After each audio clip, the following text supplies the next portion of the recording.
ஊரின்றதுதான். அது உள்ள இருக்கு, சௌரியமா அந்த தேனை சாப்பிட்டு அப்படியே மயக்கத்தோட படுத்துட்டு இருக்கான். பூங்குவளை போதில் பொதி வண்டு கண் படுப்ப தேங்காதே புக்கேருந்து சீத்த முலை பற்றி வாங்க குடம் நிறைக்கும். அந்த மாதிரி ஆயர்பாடியில குறைவில்லாத செழிப்பான ஆயர்பாடியம். அதனால வாங்க குடம் நிறைக்கும் வள்ளல் பெரும் பசுக்கள். ஒரு குடத்தை வச்சா ஒரு இழுவை இழுத்தா அப்படியே ஒரு குடம் ரொம்பிடுமா, அவனை அடுத்த குடம் மாத்தணுமா. அப்படி இருக்கக்கூடிய செழிப்பான ஸ்ரீவில்லிபுத்தூர் அப்படின்னு அனுபவிக்கிறா ஆண்டாள். அவ இருக்கிற மொழியோ அப்படி அனுபவிக்கிறா. அதனால அப்படி அனுபவிக்கக்கூடிய அவள் யாரை வசப்படுத்தினான்னா கிருஷ்ணனை வசப்படுத்தினாலாம். எதை கொண்டு கிருஷ்ணனை வடப்படுத்தினான்? வடபத்திர சாயிக்கு பூமாலையை சாத்தினான். பூமாலையை கட்டி கொடுத்தா பெரியாழ்வாரை கொண்டு போய் சமர்ப்பிப்பார். இவ ஆண்டாள் தான் போட்டு அழகு பார்த்தது அவருக்கு தெரியாது.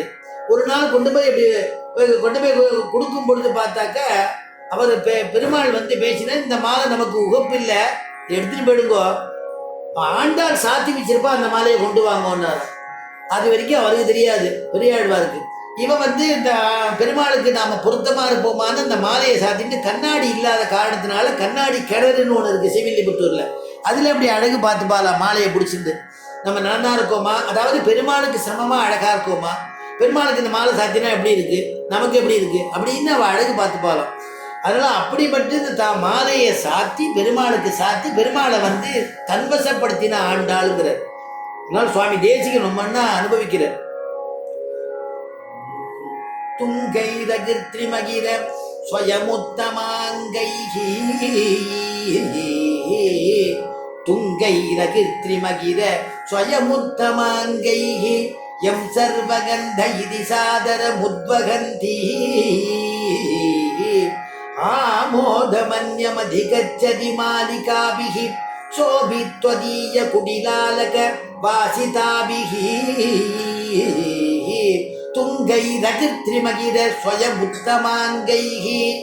பெருமாள் எல்லாருனாலையும் சர்வரசன் சர்வகந்தன் கொண்டாடப்படக்கூடியவர். அந்த பெருமாளே ஒருத்தர் இடத்துல மயங்கி போயிட்டார்னா ஆண்டாள் டெம்டர் சுவாமி தேசிகன். எல்லா இடத்துக்கும் எல்லா வாசனைக்கும் காரணம் நீதான பாருங்கநாதா, எல்லாம் நீதான சர்வரசன், எல்லா ருச்சிக்கும் ஆரம்ப ருச்சி நீதான, எல்லாத்துக்கும் ருச்சியை கொடுத்தவனே நீதான, எல்லாருக்கும் கந்தத்தை வாசனையை கொடுத்ததே நீதான. அப்படி இருக்கச்சே நீ ஆண்டாளுடைய மாலையில அப்படி சர்வகந்தன் சர்வரசன் சொல்லக்கூடியவன் ஆண்டாளுடைய மாலைக்காக காத்துட்டு இருக்கியப்பா. துங்கை ரகிர்த்ரிமகிர ஸ்வயமுத்தமாங்கைஹி யம் சர்வகந்த இதி சாதர முத்வகந்தி ஆமோதமன்யமதிகச்சதி மாலிகாபிஹி சோபித்வதீய குடிலாலக வாசிதாபிஹி தாதஸ்துதே மதுவித சுதிலேசவஸ்யாத் கர்ணாமிருதை சுதிசதைரணவாப்த பூர்மம் தொன்மௌளிகந்த சுபகாமுபஹிருத்யமானாம் தேவே மகத்தர பதானுகுணம் பிரசாதமு தாதஸ்துதே மதுவிதா. பெரியாழ்வார் எவ்வளவோ பாசுரம் எழுதியிருக்கார். சின்ன பாசுரம் எழுதினா கூட பெருமாள் சந்தோஷப்பட்டுடுவான். அதுக்கெல்லாம் மேல மதுவிதா ஸ்துதிலேசவஸ்யாத் கர்ணாமிருதை, காலுக்கு இனிமையான பாசுரங்கள்லாம் பண்ணி உன்னுடைய கருணையை அவனுக்கு கொடுத்துருவ, அவனும் வாங்கிட்டுருவார் இந்த பெரியாழ்வார். அதுக்கெல்லாம் மேல நீ அவரை பெரியாழ்வார் நீ கொண்டாடணும்னா ஒரு காரணம் தான். சுதிலேசவஸ்யாத் கர்ணாமிருதை சுதிசதைஹி அனவாப்த பூர்வம்